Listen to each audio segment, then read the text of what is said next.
এটা গ্রহণযোগ্য নয়, এটা গ্রহণযোগ্য নয়। It's not acceptable, it's not acceptable, এটা গ্রহণযোগ্য নয়। তোমাকে একটা গল্প লিখতে হবে, তোমাকে একটা গল্প লিখতে হবে। You have to write a story, you have to write a story মানে তোমাকে একটা গল্প লিখতে হবে। আমি ইংরেজি শিখেছি, আমি ইংরেজি শিখেছি। I am learning English, I am learning English, আমি ইংরেজি শিখেছি। আমি অবশ্যই বিষয়টি জানবো, আমি অবশ্যই বিষয়টি জানবো। I must know the matter. Guys, চ্যানেলে যদি এখনো সাবস্ক্রাইব না করে থাকেন অবশ্যই সাবস্ক্রাইব করে আমাদের পাশেই থাকুন। আমাকে কাপড় ধুতে হবে, I have to wash my clothes, I have to wash my clothes, আমাকে কাপড় ধুতে হবে।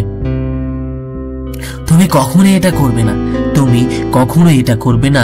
You must not do this, you must not do this, তুমি কখনোই এটা করবে না। তাকে আইন মেনে চলতে হবে, তাকে আইন মেনে চলতে হবে মানে হচ্ছে হি হ্যাভ টু